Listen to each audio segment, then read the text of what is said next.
guys, welcome to another incredible episode of the Boston Chris podcast with yours truly, Boston Chris. And oh my gosh, we have one heck of a treat today for y'all. Perhaps the most accomplished songwriter I have ever spoken to.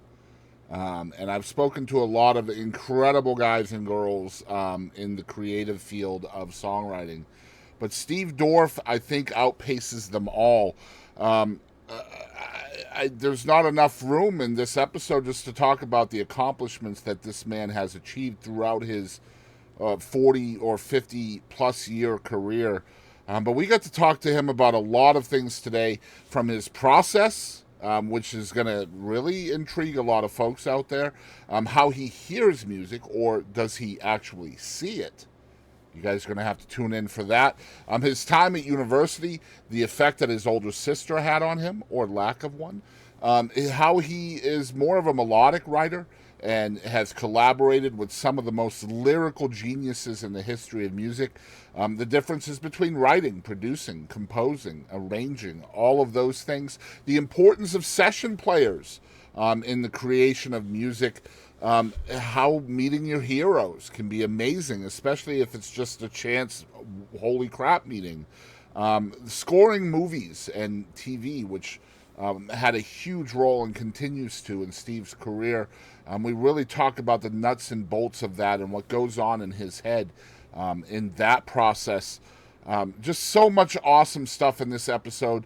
Everything I just talked about and lots more, and including two, not one, but two raw performances from Steve himself of two of his biggest hits ever, I Cross My Heart, which of course was made famous by George Strait, and the incomparable song Through the Years, made famous by Kenny Rogers. We're excited to show both of those as well to y'all. I think you guys are going to love Steve Dorff. I know I did. Such an honor to talk to Steve today. I think you guys are going to love this one. Let's get into it. Hey, this is Mark Narmore, and you are tuned in to the Boston Chris podcast. Hey guys, another fabulous episode of the Boston Chris podcast, and guys, we have a huge treat today. I have the one and only Steve Dorff on the show, and Steve, I have his book here, and one of the things he talks about in his book is being enamored with people who are very well known. Well, Steve, unfortunately, is the man behind the curtain to so many hits out there, and I am equally as enamored with you and your talent, and I'm just so honored to have you on the show today, Steve. I hope you're having a good day. Thank you. I'm glad to be here. Man, I have so many questions, and we have about 45 minutes to an hour with Steve today. I'm not sure I'm going to be able to fit all this in, but with a career such as yours, there's just so much to unpack. I guess we have to start with, first you're going to share a couple of your songs with us today.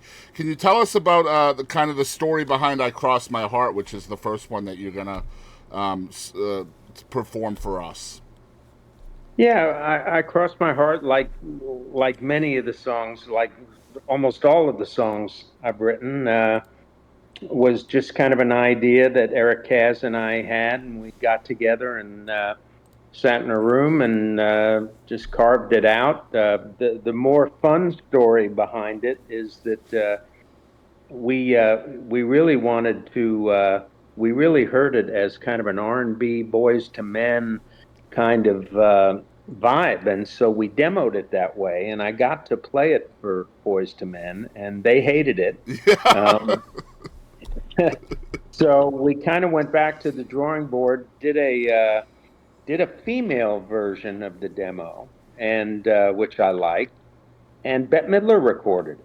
And I'll reserve too much of my comment, but let's just say the record was not great. The Bette's to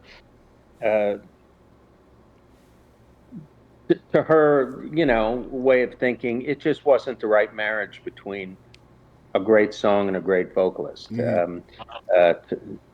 To her credit, I think she discovered that after spending a couple days trying to sing it in the studio. I got a call saying that it wasn't going to happen and it wasn't going to make the album.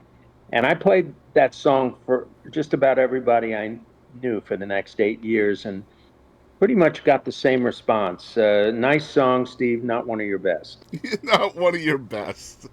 And so I played it for my mother, and because she loved everything I did, and she heard it and smiled and said, "Wonderful, but not one of your best." So that's the way it went until I got a call. I was working on the film Pure Country, and I got a call from the director Chris Kane, and he said, "I've been looking for the right song for the end of this movie. I've listened to 500 songs. I can't find it. You have to have something." And I sent him this song, and he called me up and he said, "It's perfect. Let's fly to Nashville, play it for George Strait," which we did. He listened to it and said, "It's nice, not one of your best." But truth be told, he recorded it, and the minute he sang it, he owned it, and we knew it was the perfect marriage between a song and a voice, and went on to become a huge hit. And this, to me, this is the songwriter equivalent of never throwing anything away, right? Because you never know when you're going to need it. I never do, and I always go back. I tell younger writers that that I mine my catalog constantly, because you just never know. There is no expiration date on a great song. I don't think. It's just the way you produce it, or the way you present it, the way you demo it. But the song is the song, and if people relate to it and the message, and they can hum it, then you've got something that stands the test of time.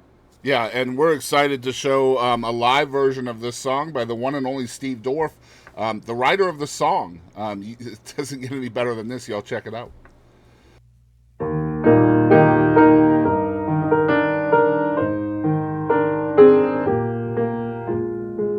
Our love is unconditional. We knew it from the start. I see it in your eyes, and you can feel it from my heart. From here on after, let's stay the way we are right now, and share all the love and laughter that a lifetime will allow. I cross my heart and promise to give all I've got to give, to make all your dreams come true. In all the world, you'll never find a love as true as mine. And if along the way we find a day it starts to storm, you've got the promise of my love to keep you warm.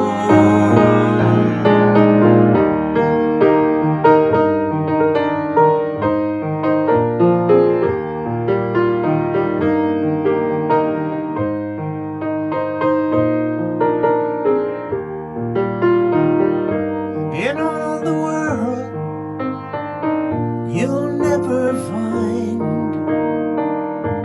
a love as true as mine.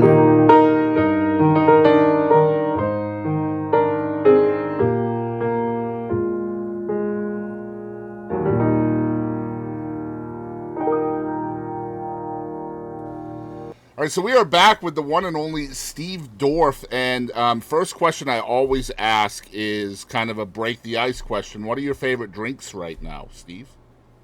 My favorite drinks? Yeah, whether it's alcoholic or not. Yeah, I kind of like this new Pepsi Lime. Okay. It's this great, just regular Pepsi, but it's got this lime flavor in it. I think it's a limited edition thing that I picked up, and so I bought several cases of it, and yeah, and the occasional great glass of red wine. I don't think the Pepsi Lime has made it to me. I'm a huge fan of the Pepsi Zero cherry Pepsi. I love the zero Okay, sugar yeah. cherry. Yeah, yeah. I'm there with you. I'm more of a Pepsi guy than a Coke guy myself. Right. So let's get into the nuts and bolts of what makes Steve tick. And again, I have his book here. It's called I wrote that one too, A Life in Songwriting from Willie to Whitney. I can't recommend a book more. But right from the beginning of the book, we really get to see what makes Steve tick, and that is plasmic bubbles, of all things. I was like, in my notes here, my wife was looking at my notes the other day, and my notes say colorful plasmic bubbles, sixth sense, I'm an alien. And she looked at that and she went, I hope you know what that means. And I was like, I sure do. But let's try to explain that to the people out there. What are these colorful plasmic bubbles that you have experienced your entire life? Well, I only remember, I can only remember as far back as I remember, but I do know that when I closed my eyes, even in the crib, my mother told me that I would be singing and humming um, uh, and banging my head against my hand to the music. I think she thought I was epileptic or from another planet. But the truth is, I saw these uh, colors when I heard music. And whether it was music that I was creating or music that was coming over a radio or TV, and um, and I just assumed everybody, you know, did that. It wasn't until much later that a psychiatrist friend of mine, we were having dinner, and I was explaining how, I hear these songs before I write them down, and I was explaining the colors, and I described it as like a lava lamp, Mm-hmm. those bubbles kind of going up and down, except mine go in and out. And he said, "Oh, that's synesthesia." And I said, "Oh God, am I going to die?" And he explained to me what it was, and it's just a crossbreeding of the senses. And I think he said 4% of the population experiences it, and in different ways. It's not just music related. Some people can have a cup of coffee, and all of a sudden one of their other senses reacts to that. Mm-hmm. So it's not limited to just vision. It could be taste, it could be smell, and it's called synesthesia. And so, as this extra sense that you're experiencing, I mean, like you said, this was just natural to you. You didn't know that Mhm. everybody else wasn't experiencing this too. How much did this extra sense kind of lead your path at a young age, musically especially? I think a lot, because I'm totally self-taught, and because I was able to kind of, hard to explain, but I almost visually see the intervals, and because I was so into what instruments of the orchestra did on records. I would tune the vocalist out and tune the song out. I would just like to hear what the strings were playing, what the horns were playing, what the woodwinds were doing. And so my instincts were to be an arranger, and so visually I could see the intervals between the notes. They weren't notes, Mm. but they represented the notes to me, and it helped me a lot in understanding uh, the instruments of the orchestra, how to uh, write string lines as opposed to horn lines. Yeah, I think it was invaluable to me. And your older sister was a musician at the time as well, so she had a lot of influence as well on a young Steve Dorff. She's playing music around you, I assume, pretty consistently. So how is that shaping you as well? Just having that almost like an ear to kind of explain what you're seeing and feeling and hearing to her, and her feedback to you. How invaluable was that? Well, my sister really, she took piano lessons, which I never did. And the, the the biggest influence was that I would hear her playing, and I would crawl up on the piano bench and play it better than she could. And so she wanted to break my fingers and my arm. And so, other than that, she wasn't much of an influence. So was there no sounding board there from her? Like, No, not really. She was almost 10 years older than me. So um, it was just, I would listen to her practicing the same piece over and over and over. And instinctively, I'd say, okay, your time's not great. And you're not really phrasing that note right. And she thought I was a weirdo too. So so you're over there just being Simon Cowell over there in the corner and, exactly. and There going you up go. there and playing it better than her. Yeah, there. Just for the sake of our audience, I got to let folks know Steve grew up in the New York City area, and ultimately that was a huge thing for you too, because your beginnings in your music career started in New York City. Can you tell the story about how you ended up at a publishing firm at a very, very young age, writing songs in the city, right? Yeah, I was writing songs and just that was what I wanted to do, and I had always heard about the Brill Building, and where Goffin and King and Barry Mann and Cynthia Weil started, and Bacharach and David, and these were my heroes. And I was 16 years old, and so I went into the city to go to the Brill Building and determined to knock on doors with a few songs.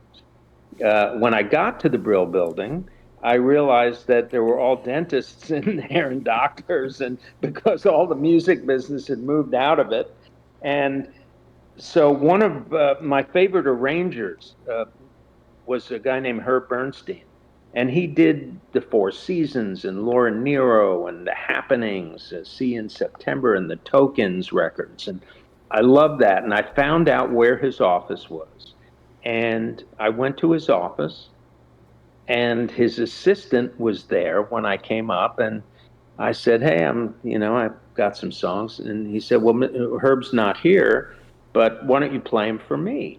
And so I sat down at the piano and played two or three songs for this gentleman. And the next day, I got a phone call asking me to come in and play them for Herb. And that was the beginning. And again, still no training, right? Still completely self-taught on the piano. Right. Just show up and play for the receptionist and get a call back on your first, essentially, your first Yeah. experience in music. That's insane. Yeah. Well, a lot of my career and what I write about in the book a lot, and what I truly believe in is the power of manifest destiny. And I was one of these kids that just would not take no for an answer. Or if I heard the word no, I'd just figure out a way to push it down and dust myself off and try again. And it's definitely a theme throughout your career, no doubt about it. Yeah, and I would sometimes will myself to be in the right place at the right time, or it just happened. Call it luck, call it serendipity. But I do believe that's a big part of anyone's success. It's what Bob Ross called happy accidents, right? There you go. There you Yep. go. So ultimately, you end up at university for something completely different than music, simply because I guess your dad didn't feel like music was a viable choice as a career. So you end up choosing veterinary medicine, which, I mean, when you're seeing Yeah, plasmic bubbles in between music and between scenes and stuff, that's probably not going to go well, right? right. Yeah, that was just to appease. Right, right. Back then, it was, my parents were World War II, uh, depression kids, and growing up, and so going to college and being a doctor or a lawyer, or having a real job was something that was important. And music is a nice hobby, but not something you can really earn a living at. Which is funny because you've already been in the music business for a while, essentially, writing songs and um, um, there in New York City. But again, your path is being led by these plasmic bubbles, and your obsession is music. So you end up in the music rooms, and you're getting in trouble because you're following your passion instead of your appeasement, so to speak. So That's exactly right. That's I exactly would love true. to hear from your perspective during those days. Was there an attempt to kind of repress those feelings of trying to take over the music rooms and stuff, or did you just say, you know what, this is what I'm feeling, and I got to follow this? Yeah, no, I never strayed from that. That was what I was always going to do. And so And essentially, you're I got to let people know, like, every chance you had to take over a music room, you did. And when somebody who scheduled the room would come in, you would just go to the next room until that one right, was, yeah, yeah. I was not a music major, and so I was basically breaking into the music school at the University of Georgia, and music majors would rent out these little rehearsal right. rooms or pods. And so I would just kind of look to see if they were empty. And I'd just jump in on the empty one with a piano and just play until I got thrown out. And so, what was the mindset there? Just you just in your space, or is there an end game at that point for you? No, I just wanted to write what I was hearing. And so I'd write songs and file them away. So And, you're actually writing melodies even then. How are yeah, you kind of keeping those for posterity? Because of course you don't have cell phones and things back then where you can just no. record No. what you're hearing. Uh, I would jot them down in my own little language. I'd put chord symbols and I'd remember them if they were any good. And most of them weren't very good. And most of them, uh, were just exercises in really learning what to do and what not to do Right. musically and experimenting and finding new chords and just trying to create something that was unique and try to come up with a signature for my own, a musical signature for myself. And so, of course, Atlanta also is well known for having a pretty burgeoning music scene as well. And you're close to Atlanta now. So, what role did Atlanta have in the evolution of Steve Dorff at the time? Well, I would cut classes and or drive to Atlanta, which was about an hour and a half away from Athens. And Bill Lowry, the Lowry Music Company, was the big game in town in Mm-hmm. Atlanta. They had Joe South and Billy Joe Royal and Tommy Rowe and the Classics Four um, and so I went in there and played songs for some assistants and finally got to play for Bill Lowry, and he signed me to a deal and paid me I think it was $65 a week Hey, there you and go. to write songs for him, and that was really the beginning for me. So was it that moment that you kind of knew, this is what I want to do? This is what I'm going to try to make it as. Yeah, and I was actually getting paid for it, Mm-hmm. which wasn't enough really to go to McDonald's a couple of times a week, um, but no, that was the beginning of the I think the for me the business of music of having the dedication to knowing, okay, I have to write something better than the next guy if I'm going to get on anyone's album. And I wrote and I wrote and I wrote for 4 years and didn't have much success or luck at all. And a few things started happening. A few songs started getting recorded. I started doing some arrangements for other producers and just basically learned my way around the studio. Again, you know, being in this business is there's no substitute for the length of time it takes to learn not only your way around the studio, but to learn the business, to learn when to play something for someone, learn when not to, when to maybe pull back and not be aggressive. And so that was my learning period, really, starting to work with musicians that were better than I was, and um, and then eventually decided that my true calling was to write for what I was hearing and what I was seeing visually, because that's how I grew up, Mm. visualizing, anything I saw, I musicalized. So I wanted to go to Los Angeles and try to break into film and TV, and so I moved to California uh, and just persevered there. And just this is a great story too, how you ended up in California. But I definitely want to talk about the major differences like between just your typical songwriter, which is a great thing. I love songwriters. I'm a huge songwriting nerd, but with Steve Dorff, it's a little different. You're more of a composer, Mhm. rather than your typical prototypical songwriter, really, because you're just hearing things different than most people do. So, Yeah, I'm yeah, I don't. I think most songwriters sit at the piano and plunk away until they find something that. For me, it was different. For me, it was It was always a visual thing, and matching what I was seeing to what I was hearing in my head, uh, and by the time I get to the piano, I've got a really good idea of what the song is supposed to be.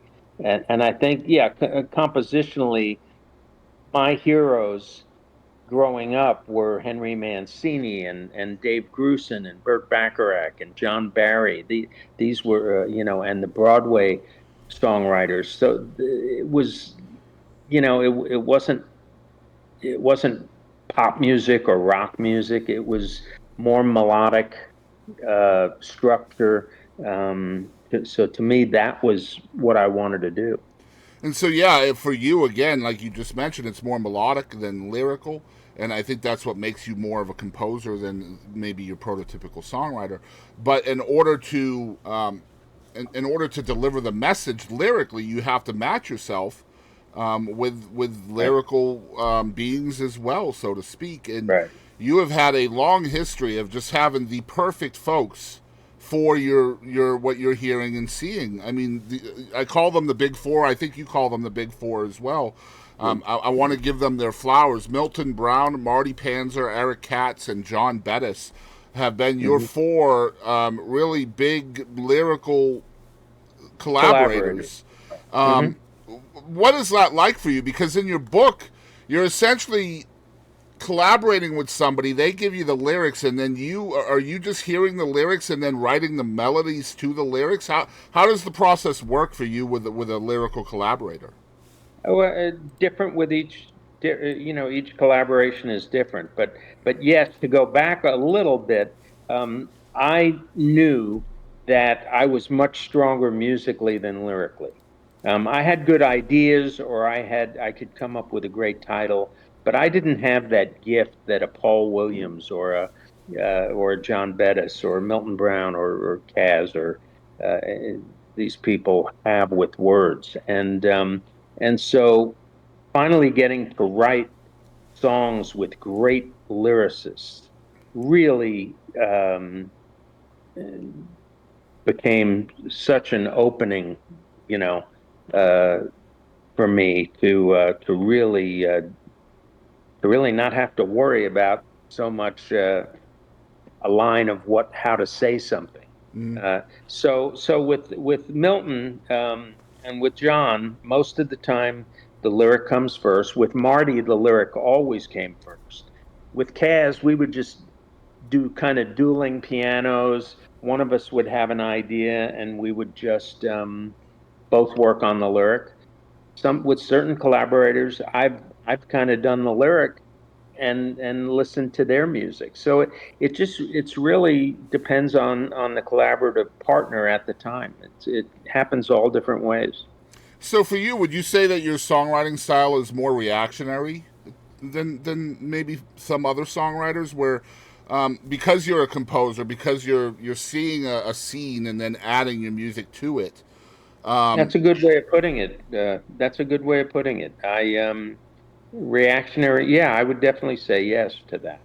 Yeah, I think that's interesting because, again, I've been very blessed. I've talked to a lot of songwriters. That's not typical for a songwriter. In fact, this might be the first time that I've actually talked to somebody who wrote in that way. It's so cool. I think one line in your book talks about how you didn't write a lyric for like 15 or 20 years in your career. You got 40 something BMI awards. I didn't have to. I had, if I had a title, I'd call Milton up or Kaz and say, "Hey, what do you think of this?" And 20 minutes later, I'd have a lyric faxed to me, and I'd sit down and write it. Because the emotion for me of what I'm reading, like through the years, was Marty just handed me a piece of paper with that lyric on it, and as I was reading the lyric, I was hearing the song. That's incredible. And I went to the piano. We finished that song in 12 minutes. That's incredible. Yeah, I can't even click a pen in rhythm, and here you are just pulling that stuff out of the cosmos. Yeah, I always tell people I don't slave over a hot piano. If it doesn't come quickly for me, I know my process, and it generally, if it's going to be good, it usually comes very quickly. How often do you find a song or a project fighting you? So like it's fighting you. You're struggling with it. You got these obstacles that you're just not able to overcome on a particular day. Are you able to put a song on hold and then pick it back up later? No, not really. I don't think I've really ever experienced what you just talked about. I hear other writers have writer's block, and I've been asked, "Hey, what do you do when you have writer's block?" I've never had it. I don't know what that is. Yeah, that's very, very lucky. And that, again, it must go back to just the way you see and hear things, just in an everyday part of your life. Like, just are you able to shut that off? Like, just like there's a movie a few years ago called "What Women Want" with Mel Gibson, and he's hearing all what the women are saying about him and stuff, and he's not able to turn that off. Are you able to turn the plasmic bubbles off at will? No, no. So it's always present. It's just something that I live with, just like someone that has perfect pitch or someone that has asthma. I mean, it's just something I've learned to. I don't think about it. It's just, I really don't. I don't consciously think, oh, here come those bubbles again. Yeah, yeah. No, it's just something that I've always experienced. So I wouldn't know what it was like to not have that. Are they more intense at times where you just have to sit and be creative and just kind of let them rule the airwaves or whatever at that time? No, I don't think so. But again, Boston, I don't really think about it. It's just part of you. Yeah, exactly. Yeah. Mm-hmm. All right. I'm going to ask you something. I've watched probably, I don't know, 10, 12 interviews of yours over the years. I don't think anybody's ever asked you this question, and I hope not, because I really want to get your perspective on this. Really, a very professional perspective, and that's on session players. One thing I noticed in your book is every single moment in your life when you're in the studio and you're recording a song that you created, you know exactly who played on that record. You know everybody's name. And so I found this very interesting because to me, that would mean that you, as the arranger, as the composer, as the writer of the song, are very invested into who's going to be playing on that song. So absolutely, I want to give these session players their flowers because nobody ever talks about these people, and they're so important to the music industry. How did you choose which session players were going to play on which projects? I imagine this would change over the years. Because first off, I revere the great musicianship of the guys that play sessions. Probably because I never considered myself good enough. Right. If I had, if I had maybe gone to a conservatory and practiced 6 hours a day, I would have been able to play like David Foster or David Page. These guys are, most of them have gone to Berkeley or to the great music schools and are great musicians. And I just value that so much, because when I bring my song to them, I count on them to give me something that I can't do. Right. So in other words, I'm a piano player. So I don't, so I'll go to a Steve Lukather or Lee Ritenour or any one of the great guitarists that I've gotten to work with, or drummers or bass players.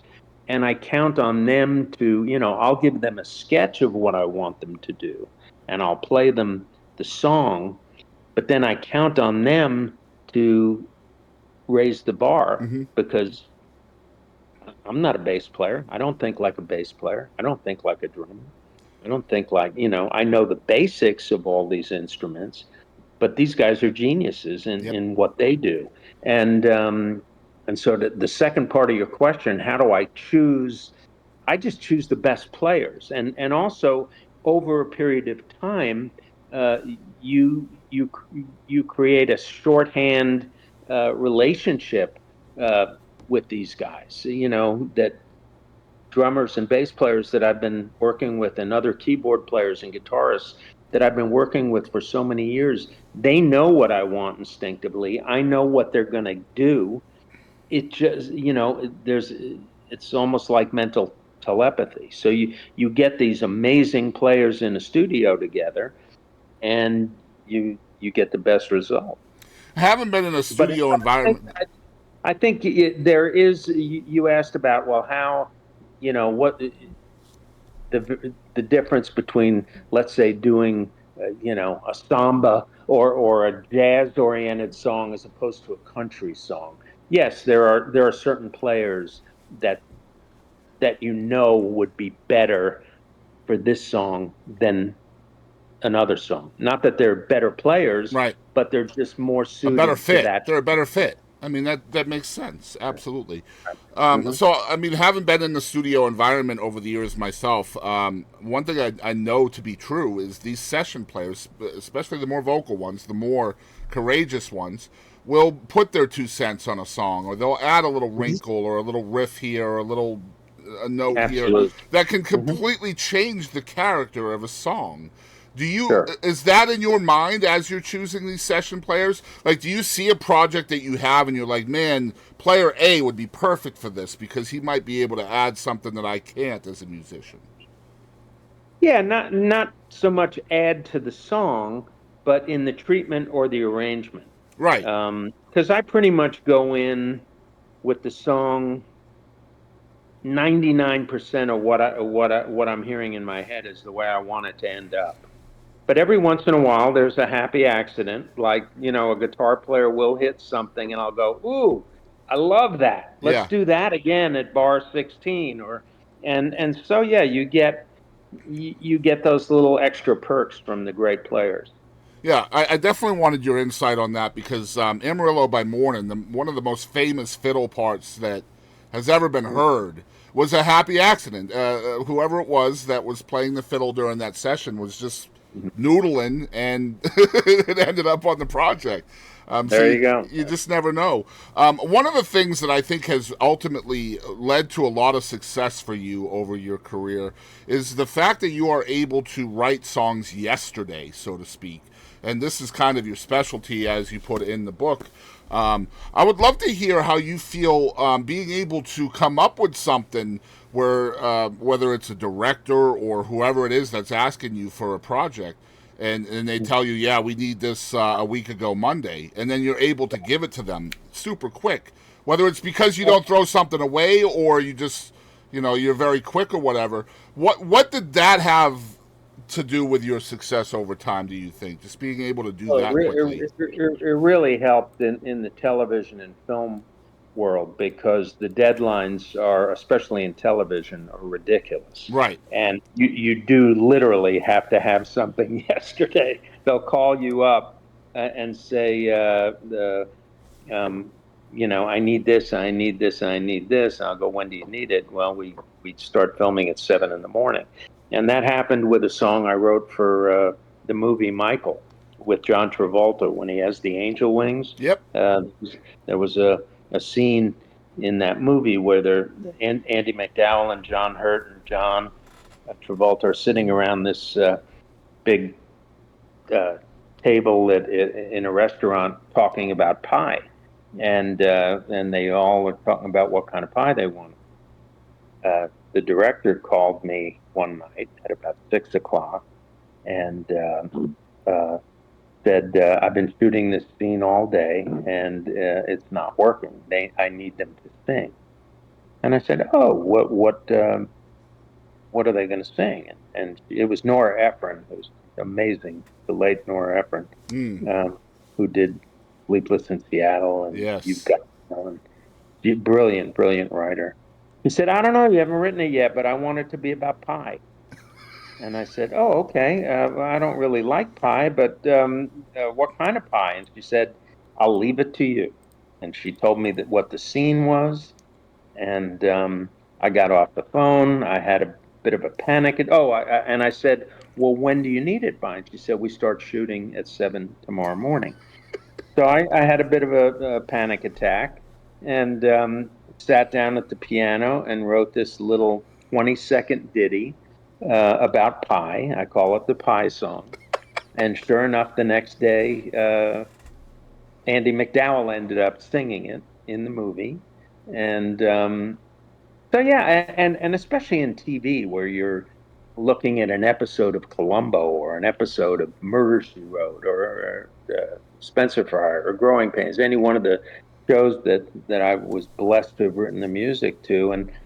And literally, they're dead. It's like being on a treadmill that never stops. They have to go into post-production because they have to make air. They can't call the network and say, "Oh, by the way, we didn't get the music done on time, or the actor had a bad cold, so we're not going to deliver this week's show." There is none of that. So I just was lucky enough or skilled enough to never panic. Somehow I always was able to make deadlines. And so, having read your book, having seen a whole lot of content of you talking to other interviewers, this all started with Every Which Way But Loose, which was again the night before. We need this tomorrow morning. So, that was your first big break. Really, was kind of writing that song, writing for that entire movie as well, I believe, if I'm not mistaken. Right. And so you did that very quickly. Do you feel like the reputation that you built just from that very first, this needs to be done yesterday thing, do you think that made the rounds? Like, oh, we need this tomorrow. Call Steve. You know what I mean? Like, I think so. It's funny you mentioned that. Your questions are great, by the way. Thank you.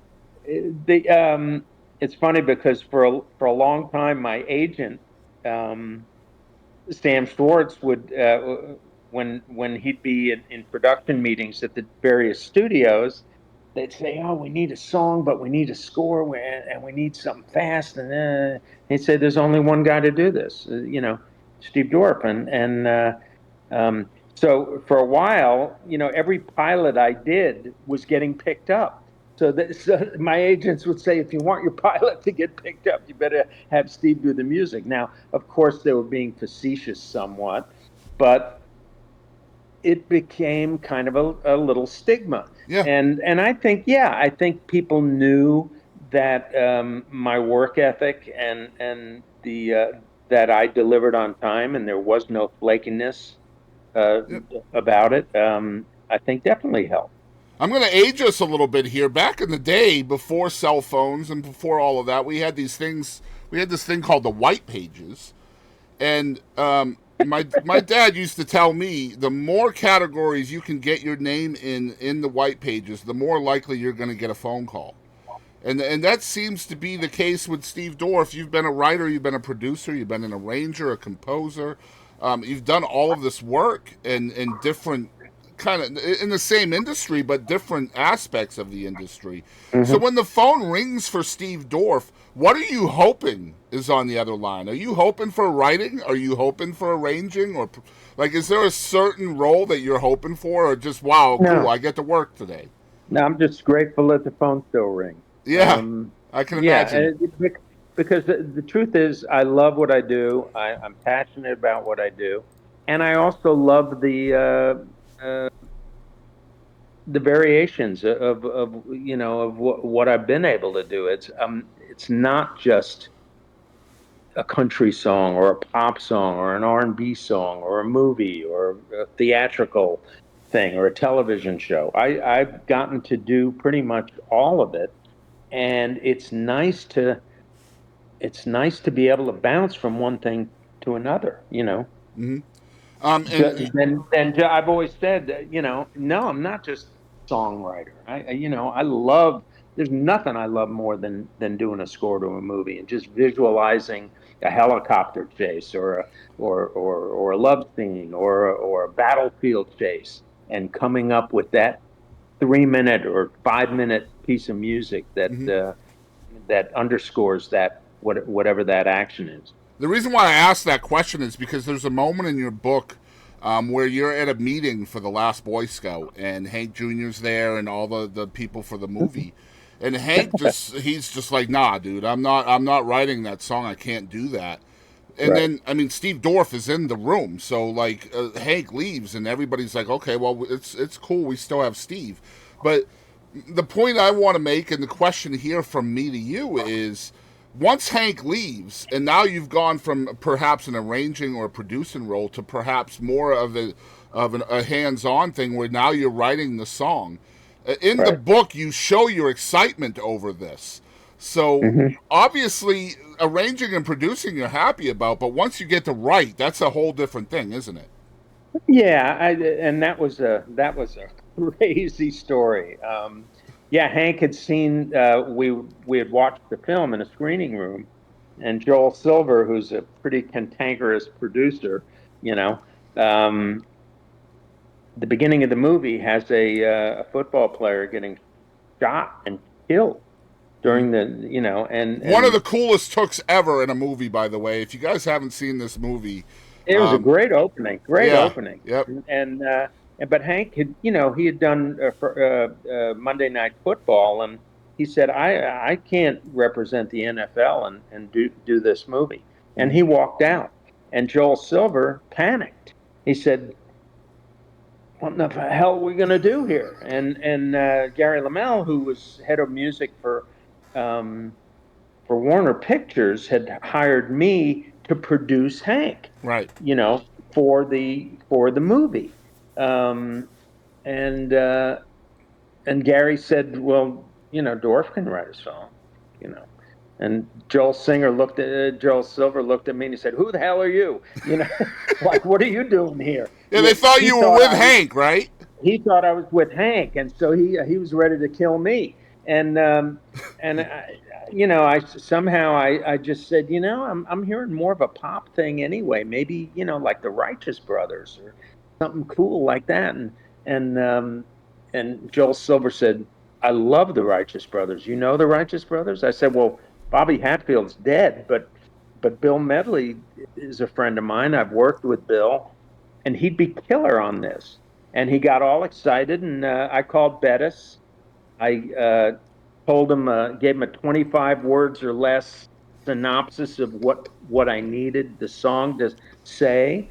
And the next morning, I had a lyric called "Friday Night's a Great Night for Football," and wrote the song. Actually, it was funny because I called Bill and I said, we need to record this like tomorrow. And he said, well, when do I learn the song? I said, probably, there's no time for me to demo this. I'll just teach it to you after I write it, if I get it written by tomorrow morning. because we had a 10 o'clock session. I had already called musicians. I didn't even have the song until I think 6 o'clock in the morning. Wow. And went to the session. Bill showed up at 10, and we somehow recorded this song and kind of finished it as we were recording it. It was fun. It Man, was you fun. know, here in the 21st century, 2024, it's difficult to get 2, 3, 4, 5, 6 people on the same page, even with the technology we have, the instant access that we have to other people. But back then, it was different. I would imagine it would be more difficult, not less, to get more people on the same page. Where you're a melodic writer, you somewhat need a lyrical collaborator at times as well.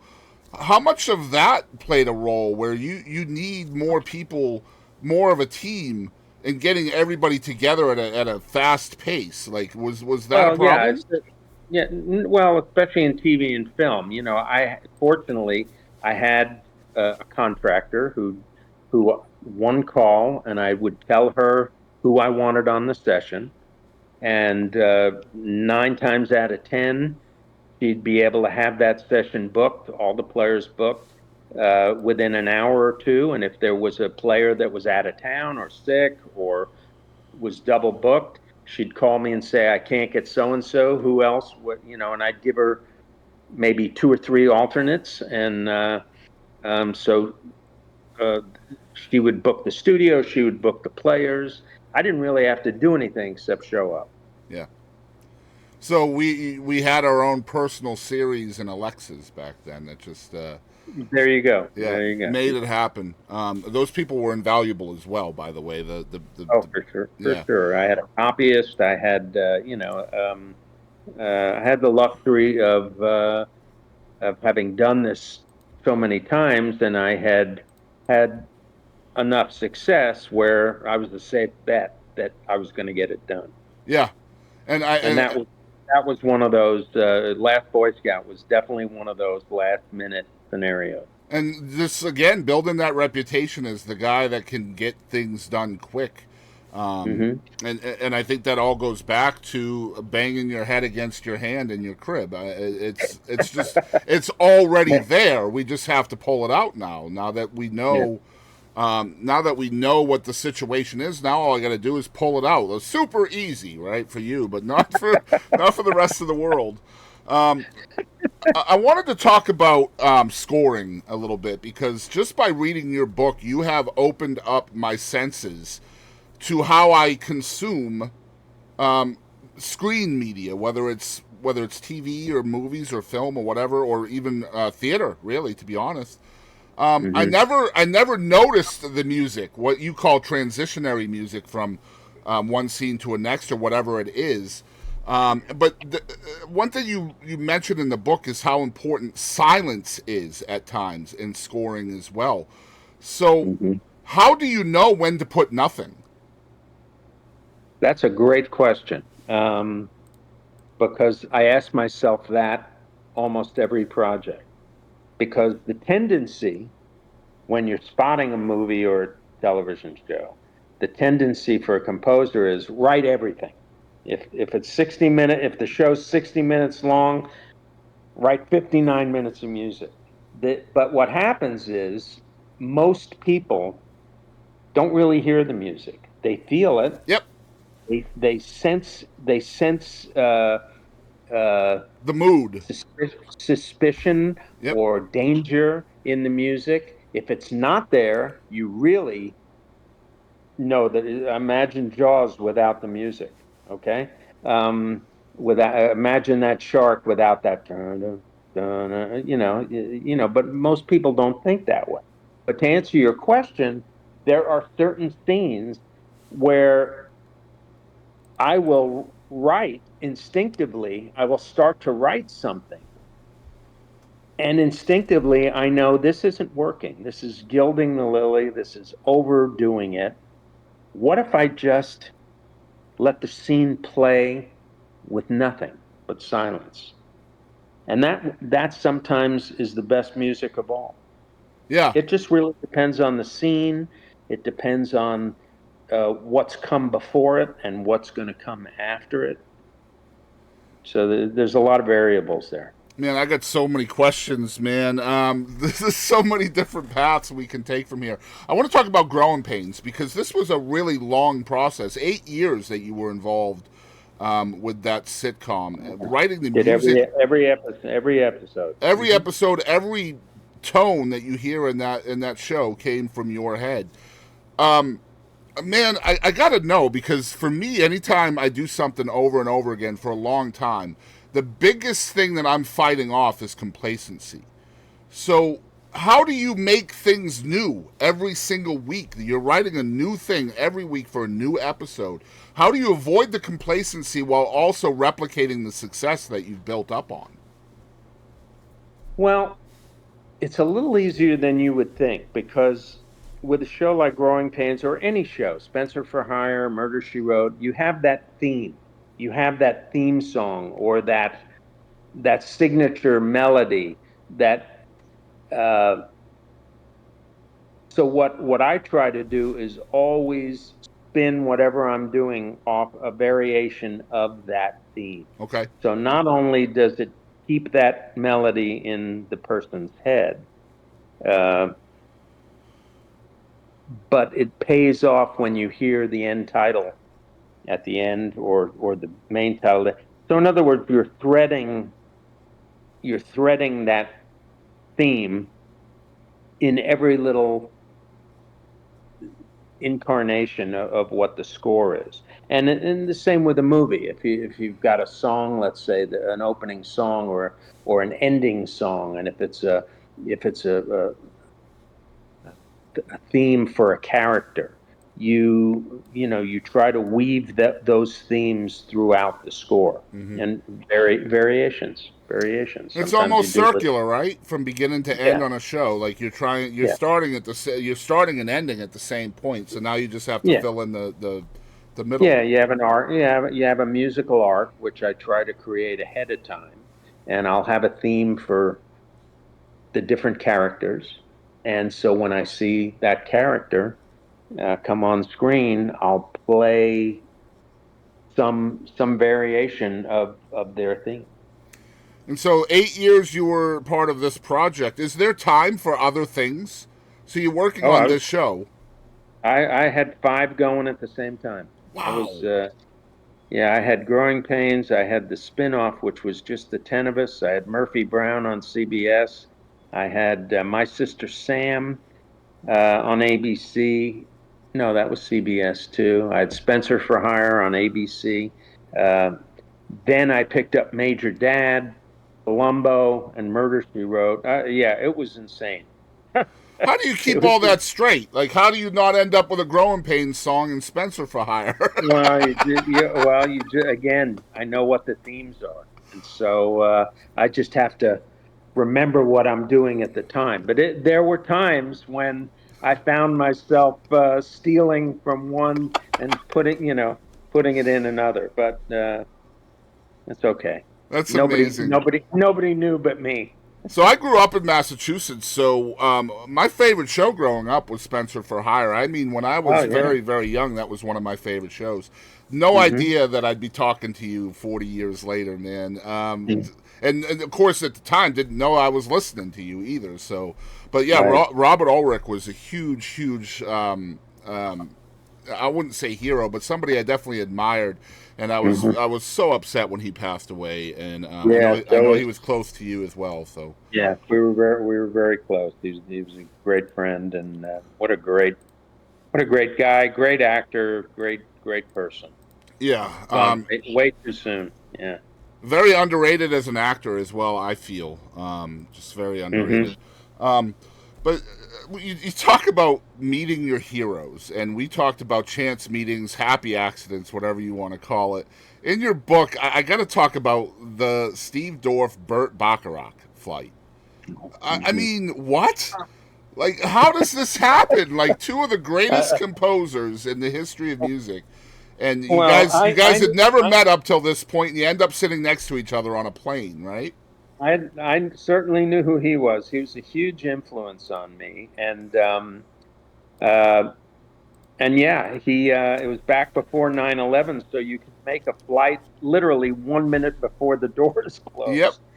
And I'm sitting in my seat, and there was an empty seat next to me, and I'm thinking, oh, good, I can stretch out here, and all of a sudden there's a little commotion at the front of the plane, and here comes Bert looking for his seat, and I'm looking up and going, oh shit, he's going to sit next to me, and sure enough, he sat down. We said hello. I introduced myself. He said, "Oh yeah, I've heard of you." Yeah, and we started talking and talking about arranging, talking about songs, and it was just yeah, it was like I was a kid in a candy store. And that Kismet has followed you throughout your life with these happy accidents, chance meetings, things that ended up furthering your career and things like that. Yeah. What do you attribute that to? Just chance? I mean, sometimes you make your own luck, right? I think you've got to put yourself in the position to meet people, put yourself in the right place at the right time, and sometimes it just happens. And um, I call it serendipity. I got in an elevator once, and uh, this guy, he was an A&R guy from Motown. They were on the 15th floor. I was going up to the 10th floor, and I just finished a demo, and I had a cassette of the song.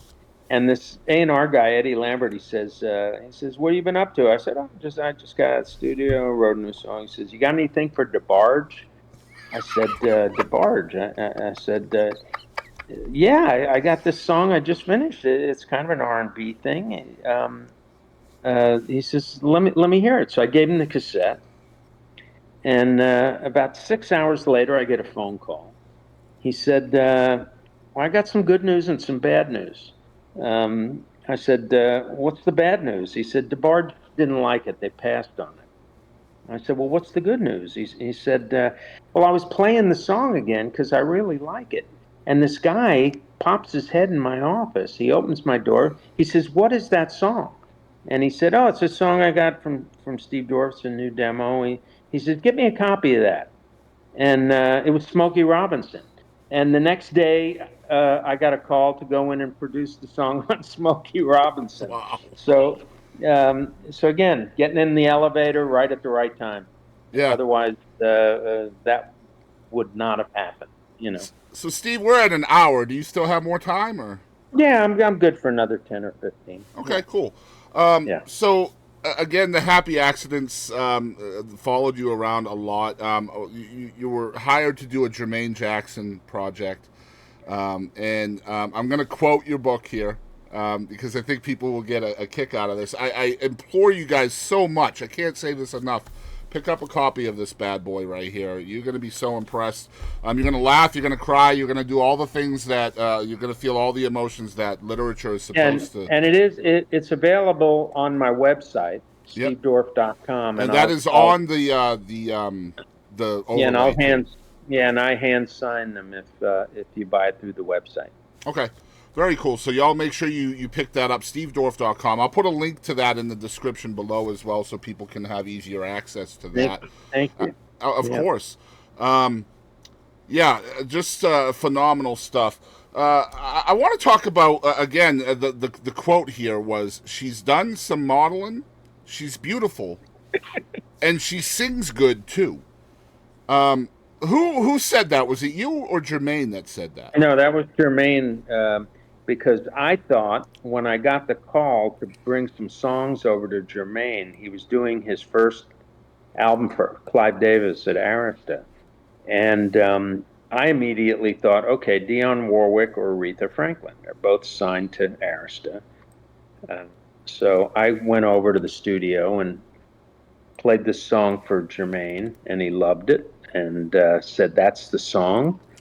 And I said, "Do you mind me asking who the duet partner is?" I said, "Is it Aretha?" Because I really wanted Aretha as a songwriter. The Of songwriter course. side of me really wanted Aretha. He said, "No, no." He said, "It's this new artist, new girl from New Jersey. She's She great looking. She's a model. She sings great, sings good too. And I said, oh, all the way home, I thought I was going to go hang myself because I really wanted Aretha. Turned out to be a girl named Whitney Houston. Yep. And we sold about 27 million albums. So it worked out pretty well. Yeah, it sure did. And it's part of your book title. So there you go. It made your book title more alliterative too, right? Exactly. Like from Willie to Wham doesn't have the same ring, right? Right. Man, we talked about melodic versus lyrical writing. And at some point in your career, I feel like from reading your book that you met the Steve Dorff clone, and that's what I'm going to call him because you guys end up collaborating. I'm talking about Larry Herbstritt here, and he was essentially you, right? Like he was essentially you. Like he wrote melodies, and the lyrics came from a collaborator. So a lot of times in your book, you're like, if there was things you couldn't handle, you would just, Larry can do the same thing. Yeah, well, Larry was a great orchestrator. He was a schooled musician, and and we just had the same heroes, same musical heroes. We came from the same place musically, and I trusted him when I got so busy and so inundated. He was like having a right arm. He was like having a third arm, and so I could sketch certain things, tell him what I was hearing, and he could go off and orchestrate for me. And back when we were doing 4 or 5 shows, in a show like Spencer for Hire or a show like Murder She Wrote, we were underscoring every episode. There were good 35 to 40 minutes of music in every episode of those dramas. And then the Columbos were 2-hour movies, and I was doing other movies, and so having Larry was always just a great outlet to keep me on the straight and narrow, and I didn't have to worry about making sure everything was done right, because everything he did sounded like I would do it. Right. And that's why I wanted to talk about it, because I was so impressed by the book in that relationship between you and Larry, because in the world of music, ego is a huge thing. So, but that ego can kind of push away people that are very similar, that have very similar talent as yourself. And that wasn't there here in this situation for you. You recognized in Larry something that was invaluable and pulled him in instead of pushing him away with whether it's competition or whatever, Yeah, well, we became very close friends, and I think you just don't hear about it very often. But a lot of the great composers always had a Larry. Yeah. Danny Elfman has Steve Bartek. Nobody knows who Steve Bartek is, but right. They all had a Larry. They're just it's just you find someone that's kind of an extension musically for what you do, and that you can rely on, and it's going to not affect your sound or your signature. And it's you're very lucky when you find that, because it's not easy. Yeah, I wanted to talk about Larry for that very reason, because if you go on the internet and Google his name, there's not near enough out there on him, and there should be. The guy was just is incredible. But one of the last things I want to talk to you about, we've kept this positive, but there are some, obviously, when you're in the music industry, there is some negative.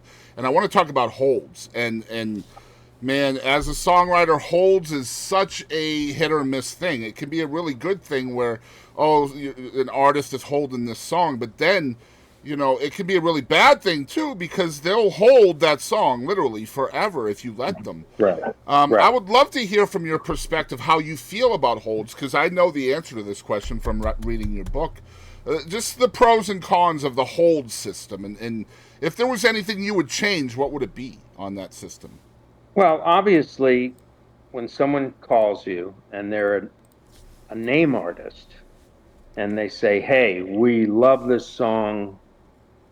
We want to put a hold on it because we're not recording for a couple of months." It's exciting. And you go, "Wow, I got a hold." But after a while, and after you've done this for a while, you realize that a hold and 50 cents ain't going to buy you a cup of coffee. Right. And so the downside to a hold is that if they hold it too long, they can get tired of it, and I've had that happen. I like it when they call me and say, "Hey, we're going in the studio tomorrow to cut your song." You know, a hold is a hold doesn't really mean too much anymore in this business. Maybe it used to, and I'm not saying I didn't get excited when I'd get a call saying someone was going to holding my song and it was in the hunt to be on the album.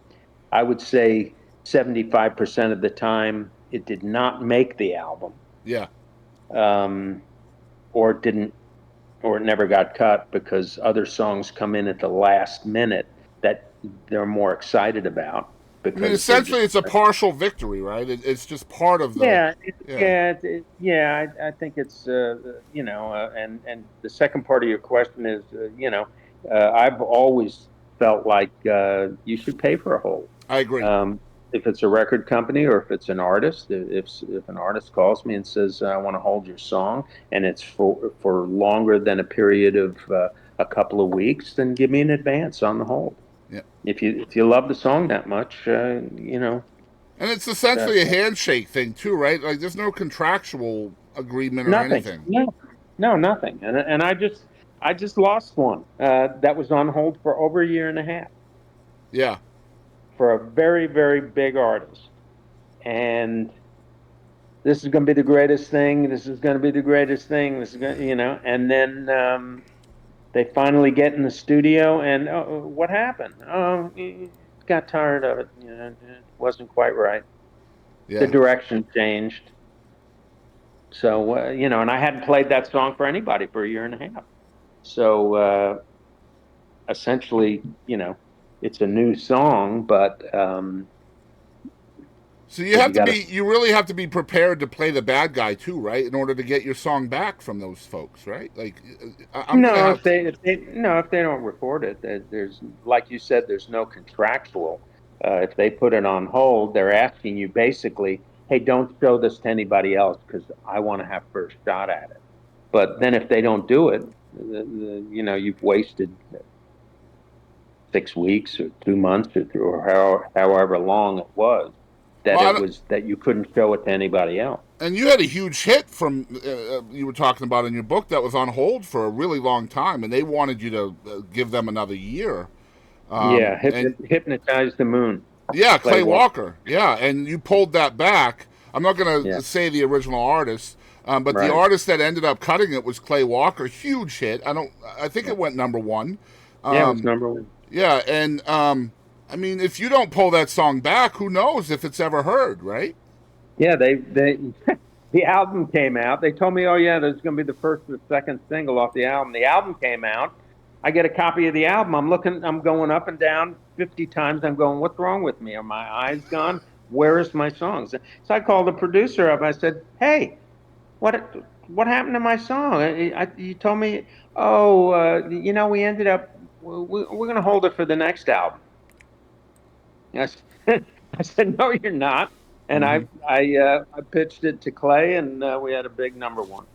Well, I have a bunch of notes here. I know our time has kind of come to an end. I would love to talk to you again in the Hmm. future because Sure. I have so much stuff still to ask. You're such an interesting guy and so much perspective in so many different veins of the music business.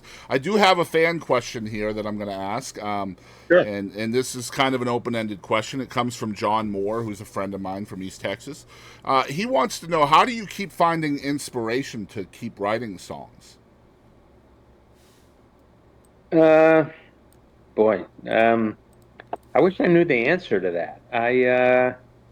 I always say I write what I know, so I'm inspired by things that I hear or things that I see or things that I experience. So as long as I'm alive and I'm being inspired, I guess that's the inspiration for coming up with new ideas and new melodies and new song ideas. And sometimes the inspiration is a phone call at midnight, right? Sometimes, yeah. So you are gonna play a second song here on the show, and I'm so excited about this one. It's Through the Years, obviously made famous by Kenny Rogers. Tell the story behind this one, Steve, if you don't mind.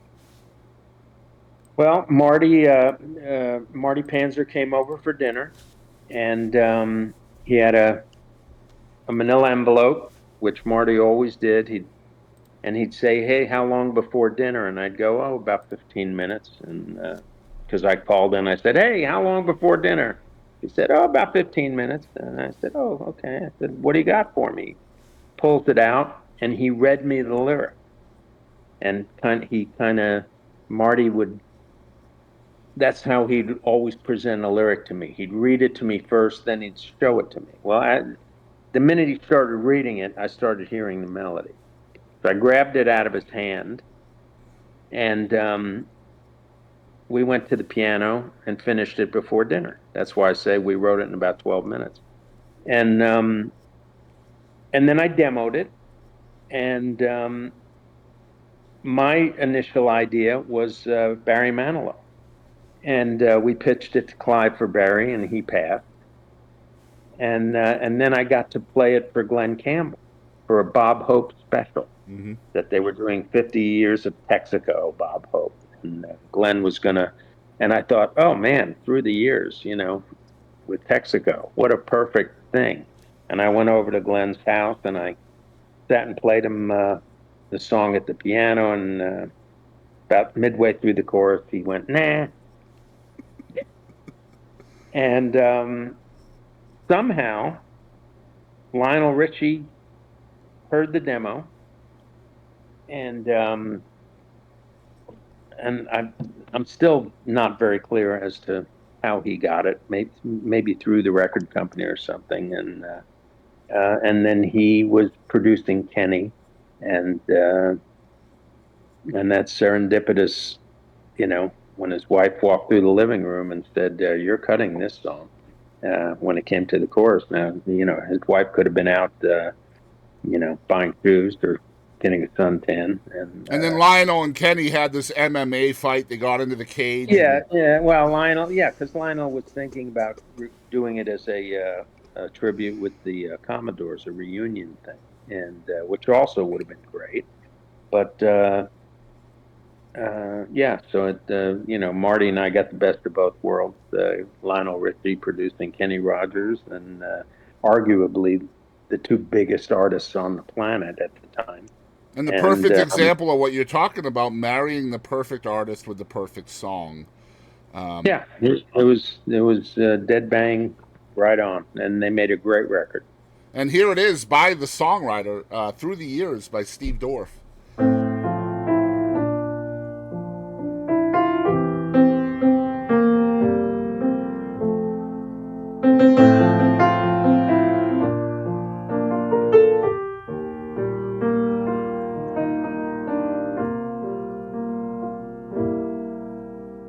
I can't remember when you weren't there,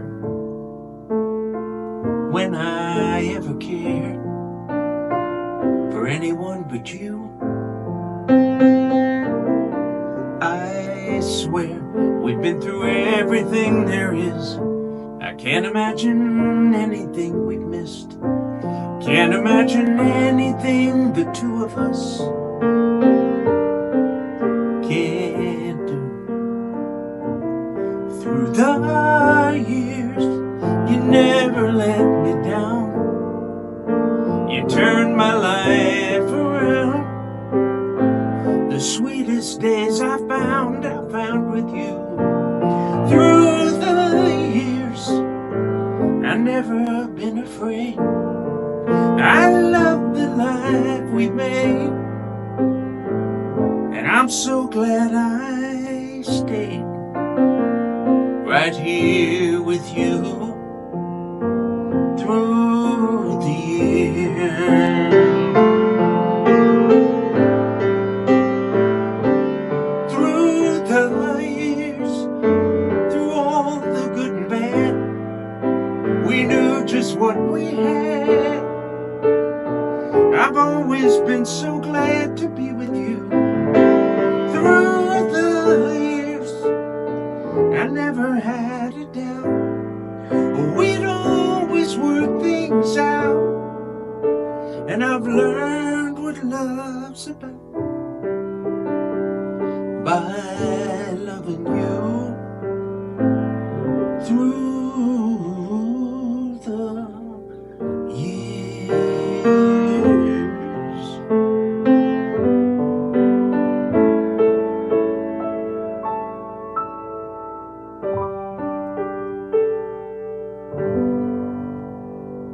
All right, we are back with Steve. Steve, what future projects you got going on? What's happening in your world right now?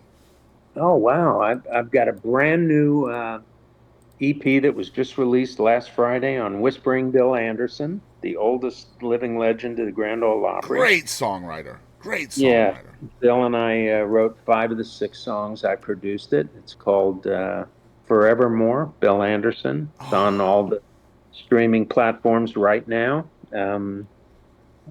Give a listen to that. I've got a song being done by Trisha Yearwood. I've got a couple of movies that I'm going to score, and a duet that I'm very, very excited about that's coming out Valentine's Day, but I can't quite talk about it yet. So, Man, Steve Dorff, one of the busiest people on the planet, and the fact that you gave me an hour of your time, I appreciate you so much, Steve. no, this was fun, and I really enjoyed it. Thanks, man. Of course. Hey, y'all, this is India Ramey. Thanks for tuning in to the Boston Chris Show.